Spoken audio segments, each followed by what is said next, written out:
Olá, meu amigo, bem-vindo ao nosso segundo episódio desta série de estudos das profecias finais. Eu espero que você esteja bem disposto para mais um estudo maravilhoso da Palavra de Deus. Esta é a série A Hora Final.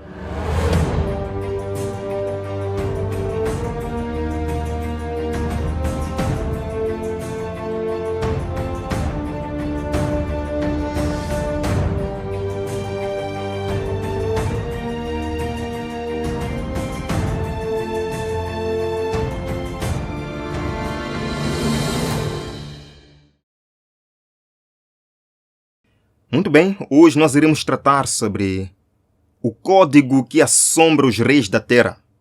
A profecia que assombra os reis da terra. Existe uma profecia que a palavra de Deus nos apresenta, que os reis da terra odeiam, que os reis da terra buscam combater contra ela, mas não conseguem vencê-la, pois é a mão de Deus envolvida nisto. É a palavra de Deus que não falha, que disse como as coisas deveriam ser. É Deus quem tem a mão no controle da história. Sabe, este homem, que vocês conhecem muito bem, um dos maiores instigadores da Segunda Guerra Mundial, certa vez, no auge da sua glória, ele falou o seguinte: hoje eu governo a Alemanha, amanhã eu governo o mundo todo. Uau, palavras ambiciosas deste homem. E ele parece que não estava brincando. Pois se nós olharmos para a trajetória de sua missão como grande guerreiro, parece que trabalhou muito para isto.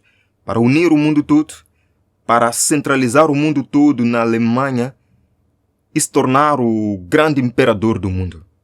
Mas Hitler tinha uma empregada, uma secretária, diria assim, que era cristã. E com muito respeito ela se aproximou. Ela tinha que se aproximar. E disse: Senhor, eu gostaria de falar consigo. E ele permitiu. E disse: eu vejo que o Senhor anda muito preocupado em buscar unir o mundo todo. Vejo que o Senhor anda muito preocupado em tentar dominar o mundo. Mas existe uma parte da Bíblia que disse que isto nunca haveria de acontecer. Ela leu as passagens que nós iremos estudar hoje. Hitler ouviu e ficou muito furioso, muito perturbado. E ele falou o seguinte, no meio do povo todo, perturbado, buscando derrotar aquilo que ouviu, buscando derrotar as convicções do seu coração. Ele falou o seguinte: para o meu povo, não precisamos nada de Deus, não pedimos nada a Ele, exceto que Ele possa nos deixar em paz. Qual é essa profecia que abalou Hitler? Qual é essa profecia que abala ao longo da história os reis da terra? É isto que nós iremos tratar hoje. Vamos convidar o Senhor em oração. Obrigado, Pai, por este momento especial. Iremos agora estudar uma profecia maravilhosa que nos revela que o Senhor é o dono da história. É o Senhor quem controla os eventos mundiais. E nisto nós podemos ter esperança, pois o Senhor é amor e tudo terminará bem. Guia-nos, Senhor, em nome de Jesus. Amém. Amém. Vamos então abrir as nossas Bíblias no livro de Daniel. Vejam que o livro de Daniel é um dos livros mais fascinantes da Bíblia, mais fascinantes da profecia bíblica. A propósito, o senhor Isaac Newton, o grande físico, falou o seguinte, vejam só: rejeitar Daniel é o mesmo que rejeitar a religião cristã. Rejeitar o livro de Daniel é a mesma coisa que rejeitar a religião cristã. Pois é no livro de Daniel que se apresenta o quê? Os eventos cronológicos que nos levam até a vinda de Cristo, que nos levam até a primeira e a segunda vinda de Cristo. Rejeitar isto é rejeitar a religião cristã, meu querido amigo. E nós começamos lendo Daniel capítulo 1, verso 1. No terceiro ano do reinado de Joaquim, rei de Judá, veio Nabucodonosor, rei de Babilônia, a Jerusalém e a sitiou. Logo no começo do livro de Daniel, logo no verso 1 do capítulo 1, nos apresentam duas cidades: Jerusalém, a cidade de Deus, e Babilônia, a cidade do inimigo de Deus. Nos apresentam dois reis: o rei de Jerusalém, a cidade de Deus, e o rei de Babilônia, a cidade do inimigo de Deus. E através da profecia, nós na verdade vemos um conflito entre Cristo e Satanás, centralizando-se nestas duas cidades, Jerusalém e Babilônia, que no final se transformam não em cidades literais, mas sim no povo de Deus. Jerusalém representando o povo de Deus e Babilônia representando o povo de Satanás, o povo que escolheu Satanás. Por exemplo, em Apocalipse capítulo 21, lá no final da Bíblia, se fala sobre Jerusalém como aquela que irá vencer no grande conflito. Vejam só. Então eu vi a santa cidade, a nova Jerusalém, que descia de Deus, adornada como uma esposa ataviada para o seu marido. E Jerusalém vai vencer. Por outro lado, Babilônia vai perder. Vejam só, Apocalipse 17, verso 5. Em sua testa estava escrito um nome, mistério, a grande Babilônia, a mãe das prostituições e abominações da terra. E esta Babilônia vai cair. De acordo com Apocalipse 16, ela vai cair. Caiu a grande Babilônia. Então estas duas cidades são elas que nos levam até o final das profecias bíblicas. Jerusalém e Babilônia. Daniel 1, verso 2, continua a profecia nos dizendo: E o Senhor entregou nas suas mãos a Jeoaquim, rei de Judá, e uma parte dos utensílios da casa de Deus, e ele os levou para a terra de Sinar, para a casa do seu Deus, e pôs os utensílios na casa do tesouro do seu Deus. Aparentemente, Babilônia está a vencer Jerusalém. Aparentemente, o povo de Deus está a perder e o inimigo de Deus está a vencer. Mas em todos os capítulos do livro de Daniel, é Deus que no final sai vitorioso. Portanto, não importa a aparência das coisas atuais, não importa o quanto pareça que Satanás esteja vencendo na sua vida. Se você se consagrar a Deus, Cristo vencerá na sua vida no final. Então nós vemos a grande cidade de Babilônia, onde o povo de Deus foi levado cativo. Esta é a imagem da cidade de Babilônia, cerca de 600 anos antes de Cristo. Uma cidade linda, que era considerada uma das 7 maravilhas do mundo. E lá estava o Zugurat, que era o grande centro de adoração ao Deus Sol, Bel, Baal, de onde surgiram várias correntes filosóficas, várias correntes de adoração pagã, que levaram o mundo à grande apostasia, várias nações surgindo assim com os seus deuses falsos. Então Nabucodonosor, o rei de Babilônia, invadiu Jerusalém, levou alguns cativos para a Babilônia e levou também utensílios sagrados para colocar na casa do seu Deus, lá na Babilônia. É dito que aproximadamente 5.469 utensílios sagrados foram levados para o templo de Marduk, para o templo de Baal, lá na Babilônia.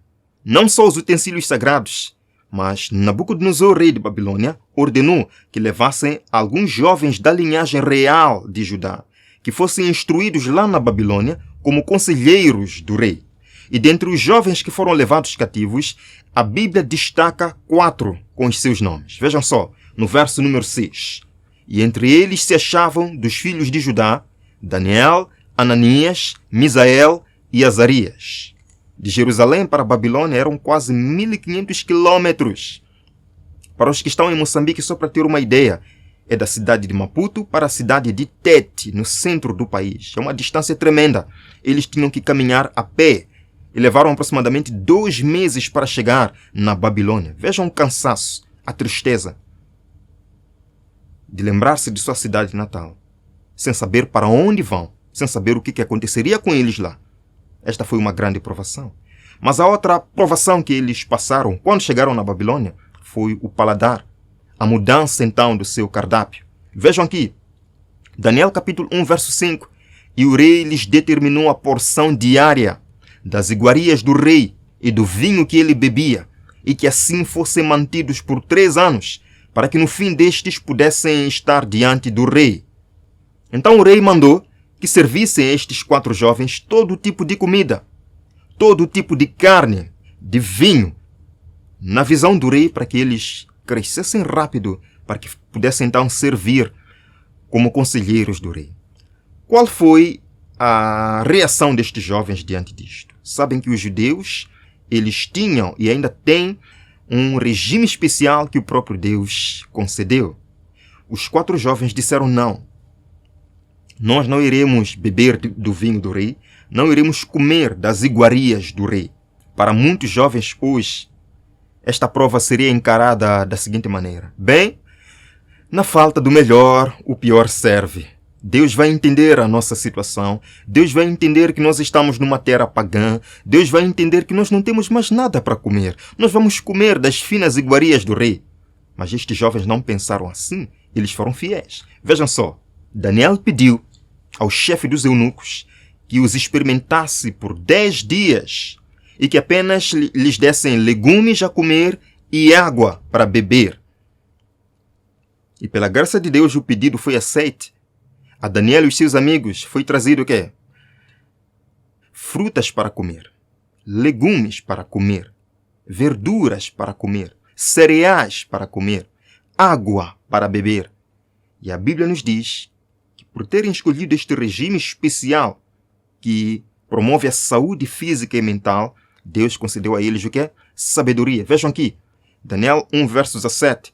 Quanto a estes 4 jovens, Deus lhes deu o conhecimento e a inteligência em todas as letras de sabedoria. Mas a Daniel deu entendimento em toda visão e sonhos. Daniel, em especial, se tornou o profeta de Deus. Queridos, após os 10 dias, após os anos de treinamento, todos os jovens foram levados para apresentar-se diante do rei. E para o espanto do rei, para o espanto daqueles que diziam, não, estes jovens vão ficar fracos por causa das verduras e das frutas e só da água. Vejam que o rei ficou muito impressionado com a aparência dos 4 jovens e logo os colocou no conselho como conselheiros do rei. É isso que a palavra de Deus nos chama a ser. Em Romanos capítulo 12, versos 1 e 2, a palavra de Deus nos diz: rogo-vos, pois, irmãos, pela compaixão de Deus, que apresenteis os vossos corpos em sacrifício vivo, santo e agradável a Deus, que é o vosso culto racional. Deus fica feliz quando nós nos apresentamos diante dele saudáveis, com um hálito fresco, com corpos revigorados. Deus não fica feliz quando nos vê doentes. Deus nos chama a maior consagração. E a terceira prova que estes jovens enfrentaram foi a mudança dos seus nomes. Vocês sabiam que os judeus davam os nomes aos seus filhos consoante o caráter que eles desejavam ver desenvolvidos nos seus filhos? Sim. Ao mudar os nomes destes 4 jovens, o rei Nabucodonosor queria acostumá-los com os deuses, com os costumes e práticas pagãs de Babilônia. Mas eles foram fiéis e nunca usaram estes nomes pagãos para si mesmos. Queridos, por algum tempo o rei Nabucodonosor ficou profundamente impressionado com Deus de Israel. Ficou profundamente impressionado com a sabedoria que o Deus de Daniel e os 3 amigos havia concedido a eles. Ele ficou impressionado. Nenhum Deus babilônico conseguia fazer algo assim. Ele ficou realmente impressionado. E Deus queria começar a trabalhar no coração deste rei orgulhoso. E usando um método muito comum no tempo, tanto no Egito quanto na Babilônia e em outros povos, Deus queria alcançar o rei Nabucodonosor. Vejam aqui, Daniel capítulo 2, verso 1. E no 2º ano do reinado de Nabucodonosor, teve este uns sonhos, e o seu espírito se perturbou, e passou-se-lhe o sono. E como eles consideravam o sonho como sendo revelação dos deuses, o rei Nabucodonosor mandou chamar os seus feiticeiros, os seus magos, encantadores, aqueles que na visão dele tinham o poder para revelar mistérios. Venham aqui, eu tive um sonho. Eu quero que vocês me digam o sonho e me deem a interpretação deste sonho.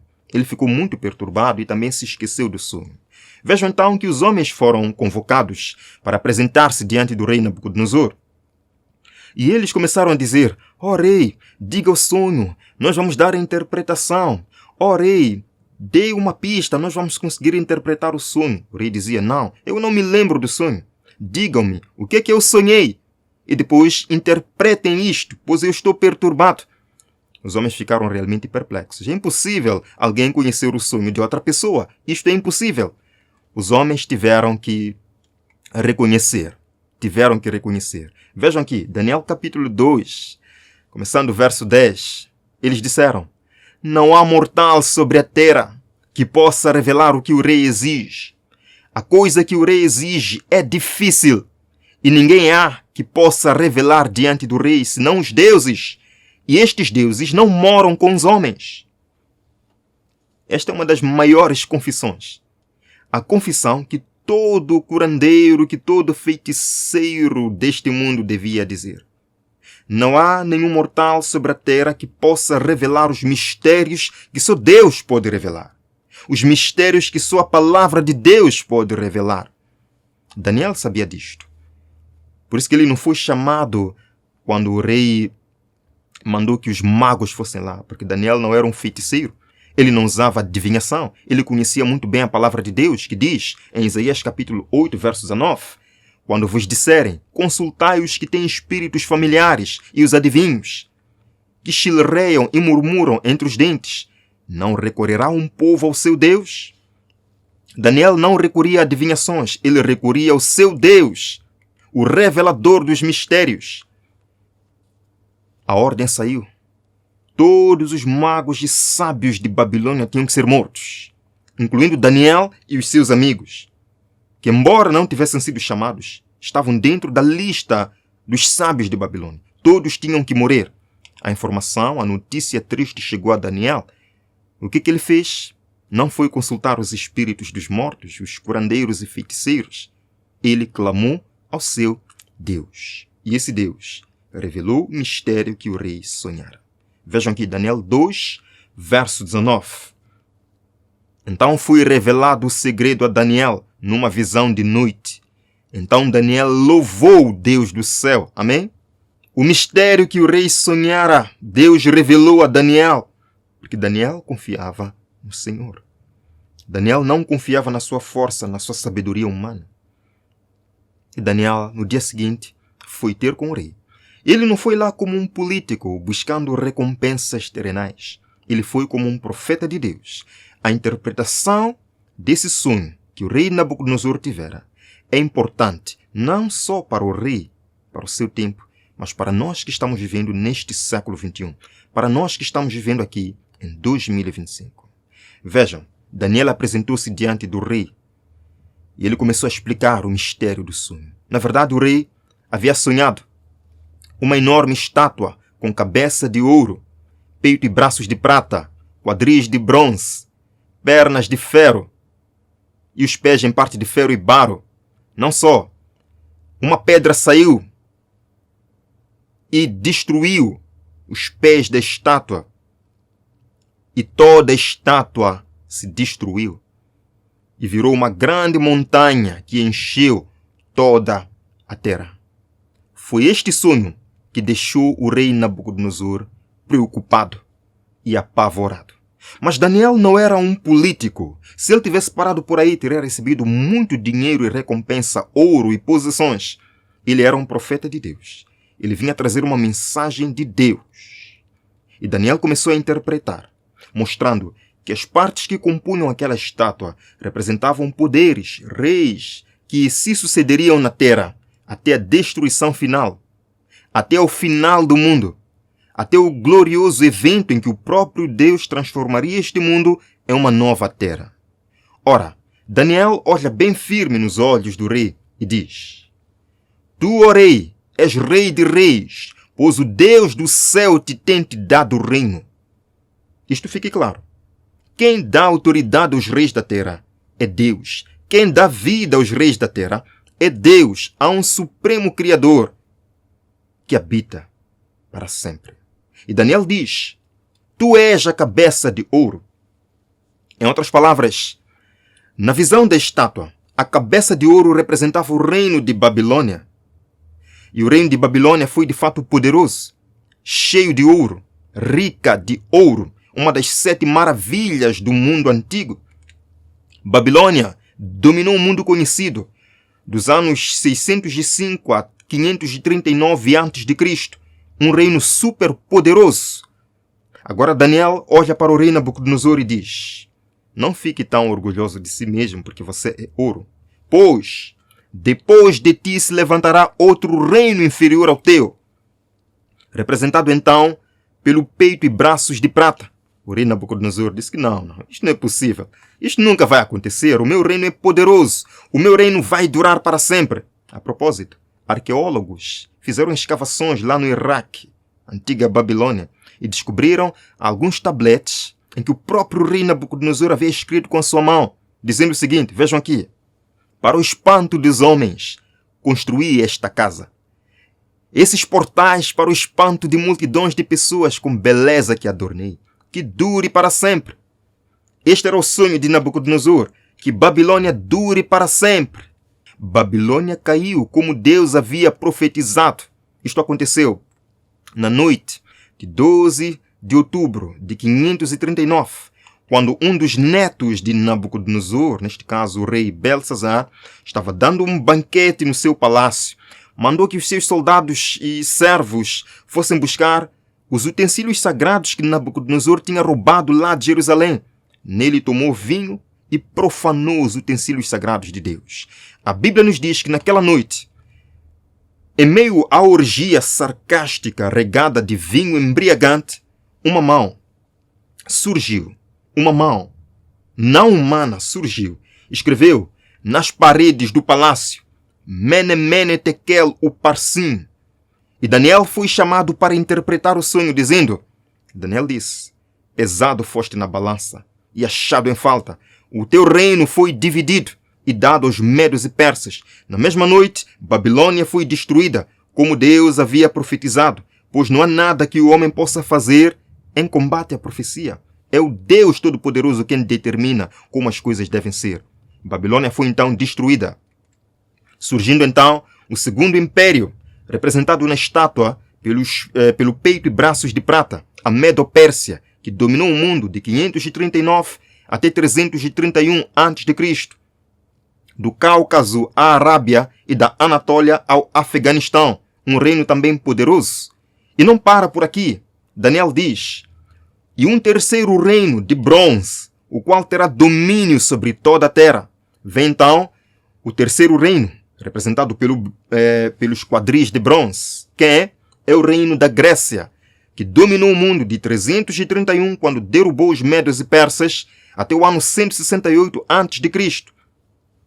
Um reino poderoso, liderado por um jovem Alexandre o Grande, que queria dominar o mundo todo. Até que os seus soldados disseram, ó rei, não estás cansado de governar? Nós não iremos mais a nenhuma batalha. Ele desistiu, porque não tinha mais apoio militar. Vejam, Alexandre o grande guerreiro. Mas a profecia não para por aqui. Vejam só, no verso 40, Daniel 2. E o quarto reino será forte como ferro, pois como ferro quebra tudo, como ferro quebra todas as coisas, esse reino destruirá e quebrantará todas as coisas. Vem o quarto reino. Nós já vimos Babilônia, Medo-Pérsia, Grécia. Agora vem um quarto reino, forte como ferro. A quem representa esse reino? O Império Romano, o Reino Romano, que dominou o mundo de 168 a.C. até 476 depois de Cristo. Cristo nasceu no tempo do Império Romano. Foram imperadores romanos quem decretaram então a morte de Cristo. Mas a profecia não para, meus amigos. Daniel agora vai entrar no clímax da interpretação do sonho. Ele agora olha para os pés, em parte de ferro e em parte de barro. O que isto simboliza? Vejam só. E quanto ao que viste dos pés e dos dedos, em parte de barro de oleiro e em parte de ferro, isso será um reino dividido. Roma não foi conquistada por outra nação ou por outro reino. Roma sofreu uma divisão. É isto que a história nos comprova. A partir dos anos 476, Roma sofreu invasão das tribos bárbaras. Dividiram o Império Romano, formando assim a Europa, as nações da Europa, os anglo-saxões, os francos, suevos, os vândalos, ostrogodos, alamanes, fundaram então as grandes nações poderosas da Europa. E a Bíblia dá um detalhe. A Bíblia dá um detalhe sobre como estas nações da Europa seriam. O que elas tentariam fazer em combate à profecia, mas que não conseguiriam, porque há um Deus nos céus. Vejam aqui, no verso número 43. Quanto ao que viste do ferro misturado com barro de lodo, neste caso nos pés, misturar-se-ão mediante casamento, mas não se ligarão um ao outro, assim como o ferro não se mistura com barro. É impossível misturar ferro com barro. Da mesma forma, a Europa dividida tentaria se misturar mediante casamento, alianças, mas isto não resultaria em nada. Quando nós vamos à Dinamarca, existe lá um museu com uma grande árvore genealógica e comprova-se que todas as famílias reais da Europa, na verdade, são irmãos. Tentaram se unir mediante casamento, mas não se ligaram, assim como o ferro e o barro não se misturam. Vejam aqui. A rainha Vitória, que é a mãe da Europa, tentou unir os seus filhos, tentou unir a Europa toda para voltarem a formar o Império Romano, mas fracassaram. Outros homens tentaram fazer isto. Adolf Hitler tentou fazer isto, fracassou. Napoleão Bonaparte tentou fazer isso, fracassou, porque é um Deus quem comanda a história deste mundo. Vejam, a União Europeia que nós conhecemos hoje é também uma tentativa de unir Roma. É também uma tentativa de unir e batalhar contra a profecia bíblica. Mas nós sabemos que eles não estão conseguindo se unir. Já ouviram falar sobre o Brexit? A retirada do Reino Unido da União Europeia? E quanta bagunça tem acontecido lá? Porque isto é profético. Eles não vão conseguir se unir novamente e formar um único império. E então, Daniel chega ao clímax da interpretação do sonho. E no verso 44 ele diz: mas nos dias destes reis... De que reis? Da Europa dividida. Nos dias dos reis da Europa dividida. O Deus do céu, o Deus que comanda a história, fará algo. Vejam aqui, que lindo. O Deus do céu levantará um reino que não será jamais destruído. Certo é o sonho e fiel a sua interpretação. Meus amigos, nós estamos vivendo nos pés desta estátua. Estamos vivendo nos dias da Europa dividida. E Deus diz, a profecia diz, nos dias da Europa dividida, o Deus do céu levantará um reino que não será jamais destruído. Certo é o sonho, não há dúvidas. Aconteceu taxativamente como Deus escreveu. O reino de Deus em breve chegará. Aquela pedra cortada sem auxílio de mãos que foi destruir a estátua representa então o glorioso evento que terá lugar no mundo em breve. Nos dias da Europa dividida, um grande evento terá lugar no mundo. Este grande evento é a segunda vinda de Cristo. A gloriosa vinda do Redentor deste mundo.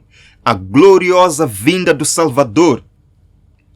E todos aqueles que estiverem preparados, todos aqueles que tiveram os seus nomes escritos no livro da vida do Cordeiro, serão resgatados.